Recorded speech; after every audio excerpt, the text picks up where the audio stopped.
ஆன்மீக அன்பர்கள் அனைவருக்கும் நமஸ்காரம். இது உங்கள் ஹரேராம் கிருஷ்ணா சேனல். அடியேன் உங்கள் சிவகாம சுந்தரி. இன்னைக்கு நம்ம சேனல்ல மாபெரும் மகத்தான புண்ணியம் தரும் மகாலயபட்சம் பத்தி பார்க்க போறோம்.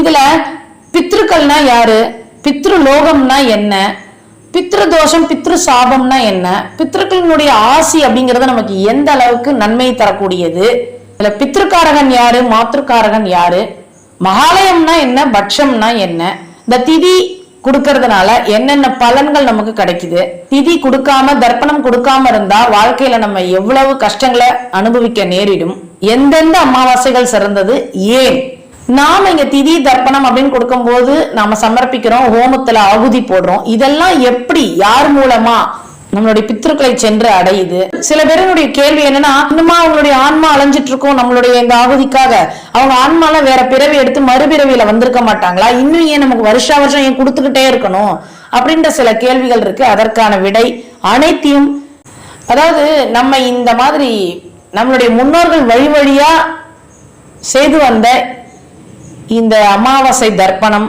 திதி இதெல்லாம் ஏன் எதற்கு அப்படிங்கிறத பெரியவங்க நாமளும் தெரிஞ்சுக்கணும், நம்மளுடைய பிள்ளைகளும் அதை தெரிஞ்சுக்கிட்டு மேல மேல நம்மளுடைய சந்ததிகள் நன்கு வாழ இதை பத்தின விஷயங்கள் என்ன அப்படிங்கிறத நான் உங்களோட பகிர்ந்திருக்கிறதுல மிகவும் மகிழ்ச்சி அடைகிறேன். இப்ப பதிவு பார்ப்போம்.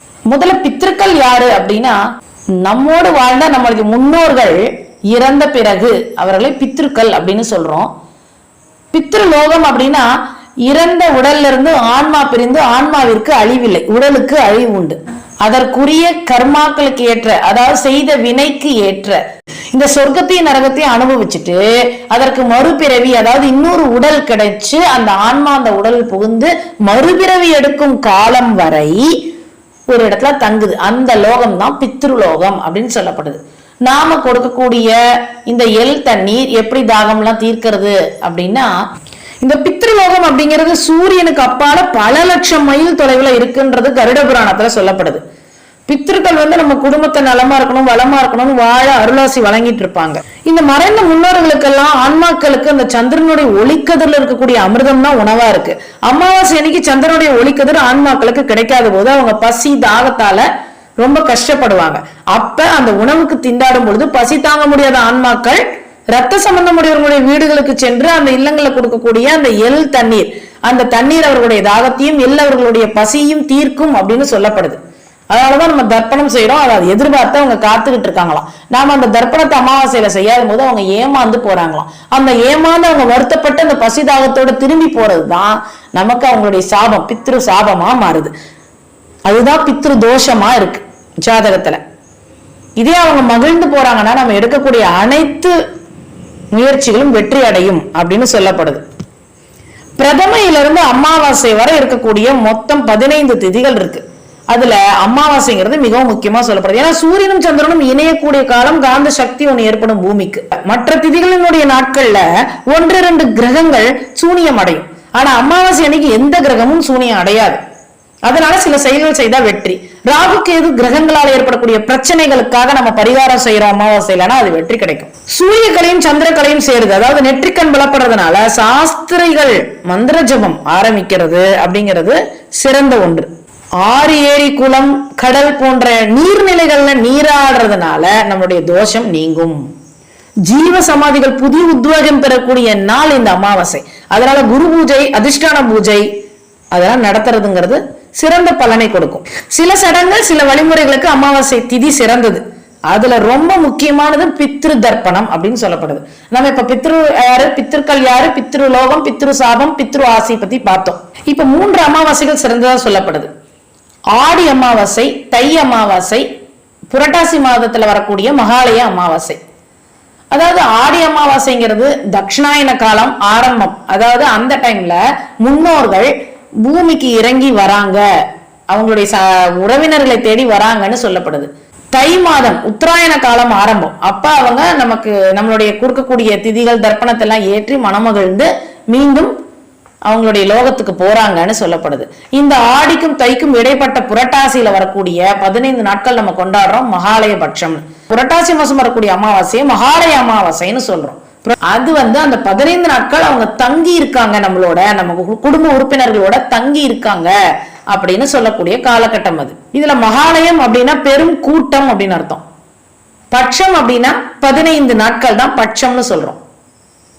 அப்ப 15 நாட்கள் கூட்டமாக யாரெல்லாம் இறந்தாங்களோ, நம்ம குடும்பத்திலிருந்து யாரெல்லாம் மூதாதையர்கள் முன்னோர்கள் இறந்திருக்காங்களோ அத்தனை பேரும் ஒன்றாக திரண்டு 15 நாட்கள் தங்கி இருக்கிறதா மகாலயபட்சம். அந்த 15 நாள் சொல்லப்படுது. இந்த தமிழ்நாட்டுல ராமேஸ்வரம், தேவிப்பட்டினம், திருச்செந்தூர், தேவாரண்யம், திருவையாறு, கொடுமுடி, பவானி, கூடுதுறை, தாமிரபரணி இந்த மாதிரி இடங்களுக்கும், வட மாநிலத்துல காசி, திரிவேணி சங்கமம் இந்த மாதிரி இடங்களுக்கும் திதி கொடுப்பதற்கு சிறப்பான இடமா கருதப்படுது.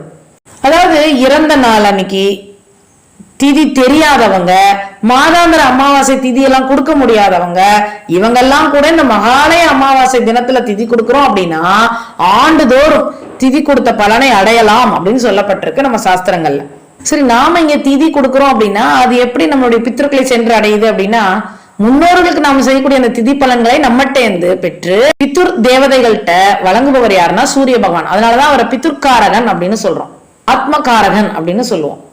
ஆத்மாக்களுக்கு செய்யறதுனால ஆத்மகாரகன் அப்படின்ற பெயரும் உண்டு. சந்திர பகவானுக்கு மனோகாரகன், மாத்ருக்காரகன் அப்படிங்கிற பெயர். அதனாலதான் அமாவாசை நாட்கள் தீர்த்தக்கரையிலும் சரி, இல்லத்துல செஞ்சாலும் சரி, பித்ருக்காரராகிய சூரியனுக்கு நம்ம அர்க்கியம் இரு கைகளால நீர் விடுறோம்.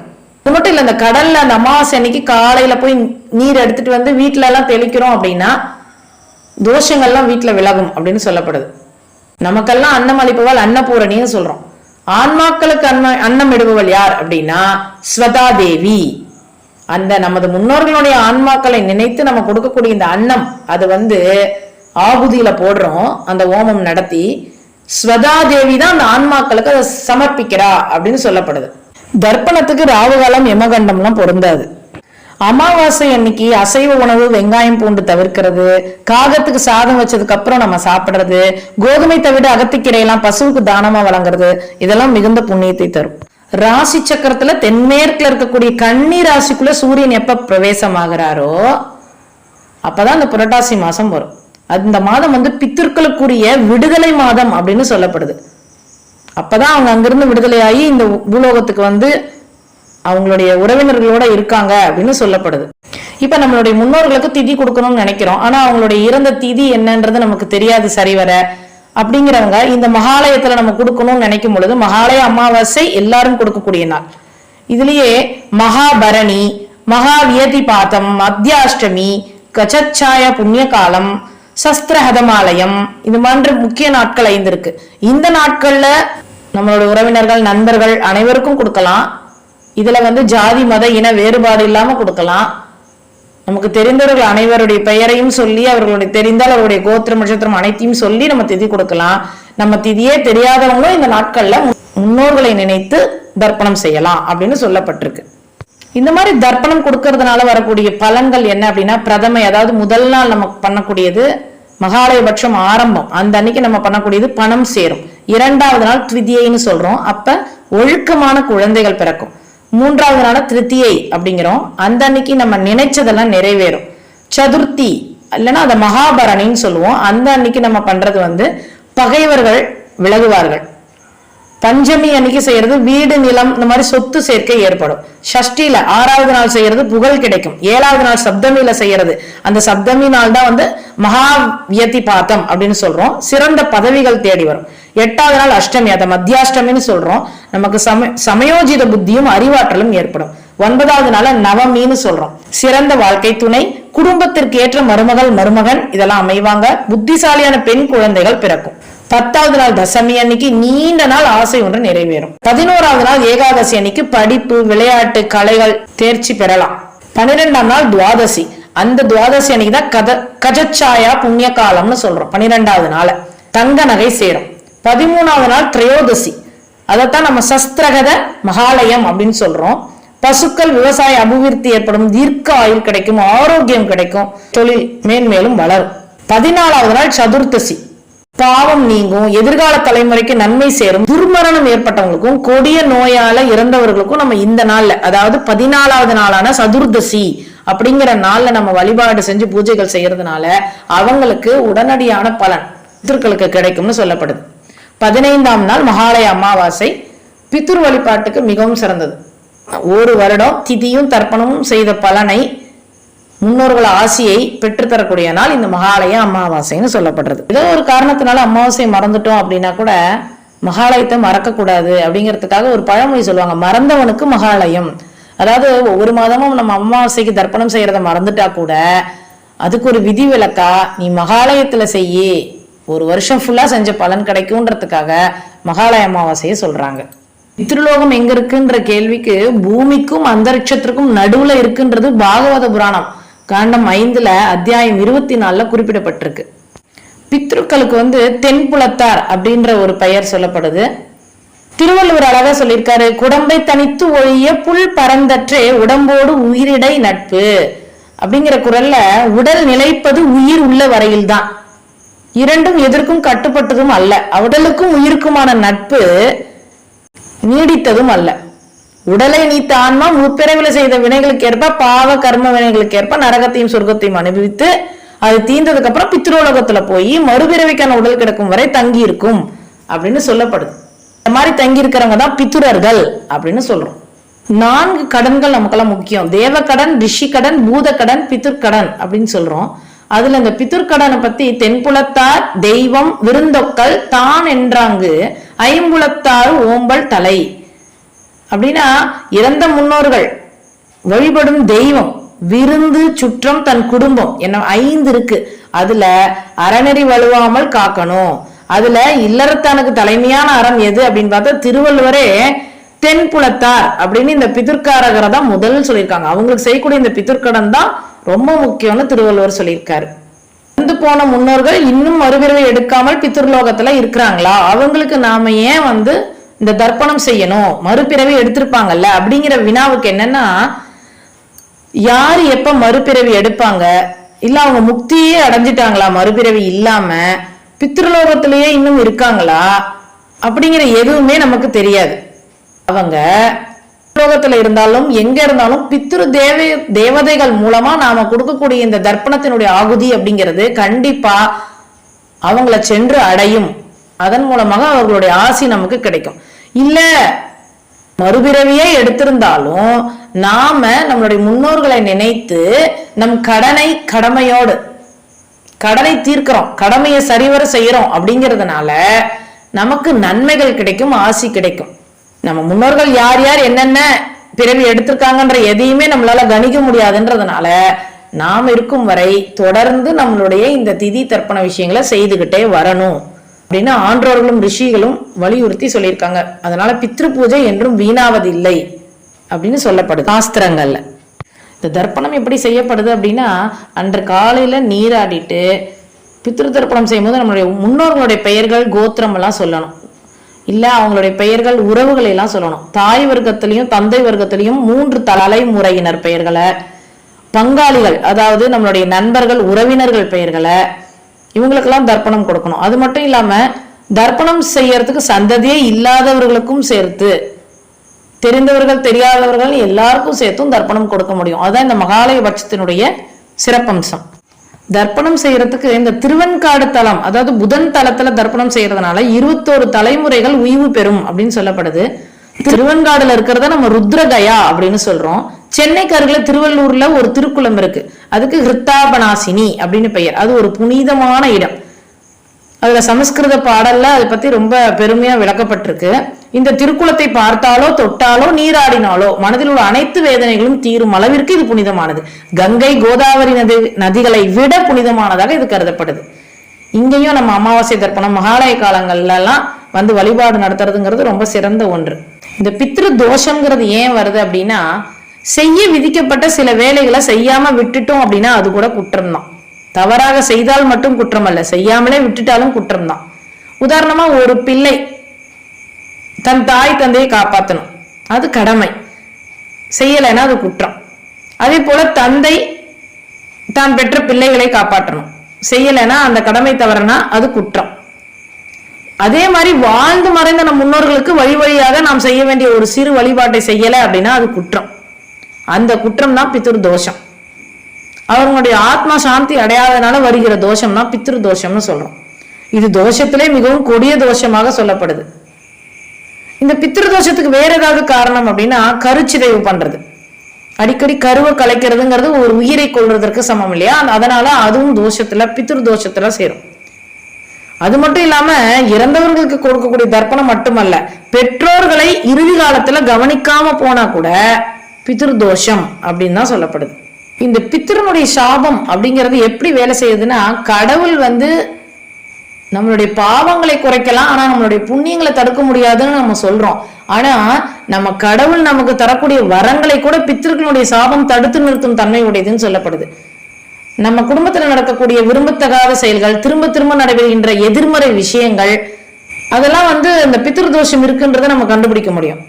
திருமண தடை, தாமத திருமணம், திருமணம் நடந்தாலும் விவாகரத்து, கடுமையான உடல் உபாதைகள், மனநோய், வியாபாரத்துல நஷ்டம், காரணம் இல்லாம குடும்பத்துல மன நிம்மதி குறைவு, எப்பொழுதும் சண்டை சச்சரவு, சந்ததி விருத்தி இல்லாமல் போறது, விபத்து மரணம் அதிகமாக ஏற்படுறது, துர்மரணம் நிறைய அந்த குடும்பத்துல நடைபெறது, இது எல்லாமே பித்ருதோஷத்தினால வரக்கூடியது அப்படின்னு சொல்ல முடியும். இறந்த முன்னோர்களுக்கு நம் முன்னோர்கள் வழி வழியாக இதை செஞ்சாங்களா செய்யலையா அப்படிங்கறதெல்லாம் தெரியாம இருக்கலாம், இல்ல நடுவுல விட்டு போய் நாம் அதை தொடரணும்னு நினைக்கலாம். அந்த மாதிரி இருக்கிறவங்க ராமேஸ்வரம் சென்று திலகோமம் அப்படின்றத செய்யறது, கயாவுல சிரார்த்தம் செய்யறது, காசி அலகாபாத் சென்று திவசம் செய்யறது, திருவெண்காடுல போய் திதி கொடுக்கறது, இதெல்லாம் இந்த தோஷத்திற்கு பரிகாரமா அமையும். அதுக்கப்புறம் நம்ம தொடர்ந்து அந்த திதி கொடுக்கறது, அமாவாசை தர்ப்பணம் செய்யறதெல்லாம் தொடர்ந்து செய்யலாம். இதுல நம்ம திலஹோமம்னு சொன்னோம். அப்படின்னா என்னன்னா, கருப்பு எல்லை வச்சு முறையா அக்னியில செய்யக்கூடிய ஹோமம். அதாவது பிரேத தோஷம், பித்ரு தோஷத்திலிருந்து விடுபடுறதுக்கு, இறந்த முன்னோர்கள் சத்கதி அடையறதுக்காக செய்யப்படுது. இந்த இறந்தவர்களுக்கு முறையாக கர்மாக்கள் செய்யாமல் விடுறது, அகாலமாக இறந்தவர்கள் அவங்களுக்கு கர்மாக்கள் தக்க பரிகாரம் செய்யாது, அதனால திருப்தி அடையாம பித்திருக்களாக கூட மாற இயலாமல் தவிக்கிறது, வருஷா வருஷம் முறையாக நம்ம சிரார்த்தம் செய்யாம இருக்கிறது, சிரார்த்தத்தை முறை தவறி செய்யறது, இது மாதிரி பித்ரு தோஷம் ஏற்படும். இந்த திலஹோமத்தினால இந்த தோஷம் விலகும். ஆனா நம்ம அதை வீட்டுல செய்யக்கூடாது. இந்த எல்லை ஏன் நம்ம தர்ப்பணத்துக்கு பயன்படுத்துறோம் அப்படின்னா, சனிக்குரிய தானியம் எள்ளு. அவருடைய வாகனம் காகம்னா பித்ரு ரூபமாக நம்ம நினைச்சுக்கிறோம். காகம் நம்ம வீட்டுல சாப்பிட்டதுன்னா பித்திருக்களே சாப்பிடறதா பாவிச்சுக்கிறோம். மகாவிஷ்ணுடைய வியர்வையிலிருந்து தோன்றியதான் எள் அப்படின்னு சொல்லுவாங்க. அதனால பித்திருக்களுக்கு கர்மங்கள் செய்யறதுக்கு நம்ம அதை பயன்படுத்துறோம். ஹோமத்தினுடைய இறுதியில இறந்த முன்னோர்களை பிரேத ஸ்வரூபத்திலிருந்து விடுபட்டு பித்திருக்களுடன் ஒன்றாக சேர்ப்பிக்கும் விதமாக இந்த பித்திருக்காரியங்களை சமுத்திரத்திலோ கடலில் கலக்கும் புண்ணிய நதிகளிலோ கரைச்சிட்டு ஸ்நானம் செய்யணும். இந்த திலகோமம் எப்பெல்லாம் செய்யணும் அப்படின்னா, கிருஷ்ணபட்சம், சனிக்கிழமை, அமாவாசை நாள், பரணி நட்சத்திரம் வரக்கூடியது, குளிகன் இருக்கக்கூடிய ராசி இந்த நாள் போன்ற நாட்கள்ல தான் நம்ம திலகோமத்தை செய்யணும். அந்த திலகோமம் செய்ததுக்கு அப்புறம் பித்ருதோஷம் விலகும். அதுக்கப்புறம் வரக்கூடிய ஒவ்வொரு அமாவாசையிலும் நம்ம தர்ப்பணம் சரிவர செய்து பித்ருதோஷத்திலிருந்து தொடர்ந்து நிவர்த்தி பெறணும். இல்லைன்னா இந்த திலகோமம் செஞ்சுட்டு அப்படியே விட்டுட்டோம், தர்ப்பணம் செய்யாமன்னா இந்த திலகோமம் வேலை செய்யாது, முழுமையான பலனை தராது. நம்ம ஏன் இந்த மாதிரி தர்ப்பணம் எல்லாம் செய்யணும் அப்படின்னா, நன்றி கடன் தான். நம்மை பெற்றவர்கள், நம்மை பெற்றவர்களை பெற்றவர்கள், பெற்றவர்களை பெற்றவர்களை பெற்றவர்கள் அப்படின்னு அந்த சந்ததிகள் ஒரு சங்கிலி தொடர் போல இருக்கு. அவங்க அனைவரையும் நினைத்து நம்ம போற்றணும், நன்றி கடன் செலுத்தணும். அதுதான் நீத்தார் கடன் செலுத்துறது அப்படின்னு சொல்லப்படுது. அவங்களுக்கு நல்ல சத்கதியை கொடுக்கறத பத்தி இந்த கருட புராணத்துல விரிவா சொல்லப்பட்டிருக்கு. ஒருவருடைய வாழ்வு சிறக்கணும் அப்படின்னா இஷ்ட தெய்வத்தினுடைய அருள் வேணும், குலதெய்வத்தினுடைய அருள் வேணும். கண்டிப்பா அது மட்டும் பத்தவே பத்தாது, பித்ருக்களுடைய ஆசி கண்டிப்பா வேணும். அந்த பித்ருக்களுடைய ஆசையை பெற்றுத்தரக்கூடியது இந்த மாதிரியான தர்ப்பணம் திதி கொடுக்கிற விஷயங்கள் தான். அதனாலதான் நம்ம ஏதோ ஒரு சுபகாரியம் செய்யணும் வீட்டுல அப்படின்னா கூட நாந்தி சோபனம், நாந்தி சிரார்த்தம் அப்படின்னு முன்னோர்களை வரவழைத்து முதல்ல அவங்களுடைய ஆசி வாங்கினதுக்கு அப்புறம் நம்ம செய்யறோம் சுபகாரியத்தை. அப்பதான் அந்த சுபகாரியத்துக்கு அவங்க ஆசையோட அந்த சுபகாரியம் நல்லா நடக்கும் அப்படிங்கிறது ஐதீகம். சரி, நம்ம மொத்தமா ஒரு வருஷத்துல சரிவர ஒருத்தர் செய்யறாங்க அப்படின்னா எத்தனை நாள் செய்வாங்க அப்படின்னா, சன்னவதி சிரார்த்தங்கள் அப்படின்னு சொல்றோம். ஒரு வருஷத்துல 96 தடவை சிரார்த்தங்கள் செய்யறோம். ஹிரண்ய ரூபமாக செய்து தர்ப்பணம் செய்யறோம். 12 மாதங்கள், ஒவ்வொரு மாசமும் மாசப்பரப்புன்னு ஒண்ணு வரும், அப்ப தர்ப்பணம் செய்வோம்.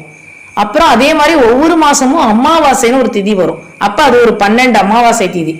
அஷ்டகை அப்படிங்கிறது 12, வியதிபாதம் அப்படிங்கிறது ஒரு 13, வைத்ருதி அப்படிங்கிறது ஒரு 13, மண்வாதி அப்படிங்கிறது 14, யுகாதி அப்படிங்கிறது 4, மகாலயம் அப்படிங்கிறது மொத்தமா 15 பிளஸ் ஒரு மகாலய அமாவாசை சேர்த்து 16 நாள். இந்த மாதிரி 12, 12, 12, 13, 13, 14, 4, 16 நாட்கள் இந்த எல்லா நாளையும் கூட்டினா 96 நாள். 96 முறை நம்ம அந்த செய்யறோம்.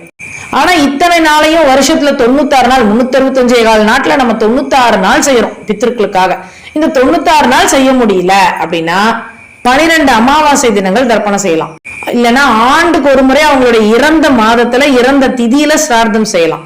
ஆண்டுக்கு ஒரு பருவம், அதாவது புரட்டாசி மாசத்துல வளர்பிறை பிரதமையில ஆரம்பிச்சு அமாவாசை வரை, மகாலய அமாவாசைன்னு சொல்றதுக்கு வரை அவங்க முன்னோர்களை நினைத்து நீத்தார் கடன் செய்யலாம். இது மாதிரியா நாம நீத்தார் கடன் செய்து அவர்களுடைய அருளாசி பெறணும்.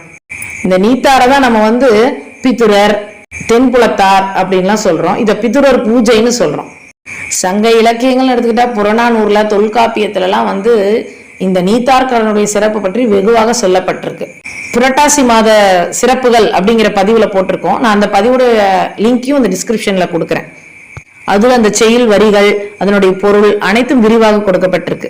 இது 3 முறைகளை செய்யலாம்னு முன்னோர்கள் சொல்லியிருக்காங்க. இந்த முன்னோர்களை வழிபடுறது எள்ளும் தண்ணீரும் விட்டு தர்ப்பணம் கொடுக்கிறது, ஹிரண்ய சிரார்த்தம் அப்படிங்க, அதாவது முன்னோராக பாவிக்கக்கூடிய ஒருவருக்கு பாத பூஜை செய்து தட்சணை, வாழைக்காய், அரிசி கொடுக்கிறது. 3வதாக ஹோமங்கள் செய்வது, அன்னஸ்ரார்த்தம். 3மே சிறப்பானவை தான். குறைந்தபட்சம் நம்ம முன்னோர்களுக்கு அவங்களுடைய பெயர் சொல்லி தர்ப்பணம் செய்யறதுங்கிறது ரொம்ப விசேஷம். நம்ம 15 நாட்களும் செய்யறதும் விசேஷம். 15 நாட்களும் செய்ய முடியலன்னா அவர்களுக்குரிய திதியில செய்யலாம். இல்ல இந்த ஏற்கனவே குறிப்பிட்டிருக்கிற அந்த 5 நாட்கள், இந்த பஞ்சமி, அஷ்டமி, இது போன்ற சில திதிகள் கொடுக்கப்பட்டிருக்கு. அந்த மாதிரி முக்கியமான திதிகளை நம்ம கொடுக்கலாம். மகாலய அமாவாசை அன்னைக்கு கண்டிப்பாக செய்யறது அப்படிங்கிறது ரொம்ப ரொம்ப உத்தமம். ஒவ்வொரு வீட்டு வாசல்லையும் இந்த மகாலய அமாவாசை அப்ப பித்திருக்கள் நிக்கிறாங்க, ரொம்ப பசியோட நிக்கிறாங்க, தாகத்தோட நிக்கிறாங்க, எள்ளும் தண்ணீரையும் வாங்கிட்டு போக நிக்கிறாங்கன்னு சொல்றோம். வாங்கிட்டு நல்லாசி வழங்குறாங்கன்னு சொல்றோம். இல்லைன்னா அவங்க ஏமாற்றம் அடைஞ்சு சாபமா மாறுது, அது தோஷமா மாறுதுன்னு சொன்னோம். இந்த மகாலய பட்சத்துல ஒவ்வொரு நாள் நம்ம செய்யக்கூடிய அந்த பித்ருடைய ஸ்ரார்த்தம் அப்படிங்கிறது கயா ஸ்ரார்த்தத்துக்கு சமமான பலனை கொடுக்கும். அதுவும் இந்த மகாபரணின்னு ஒண்ணு சொன்னோம். அப்ப செய்யறது 5 மடங்கு பலனை தரும். வியதிபாதம்னு ஒண்ணு சொன்னேன், அப்ப செய்யறது 10 மடங்கு அதிகமான பலனை தரும்.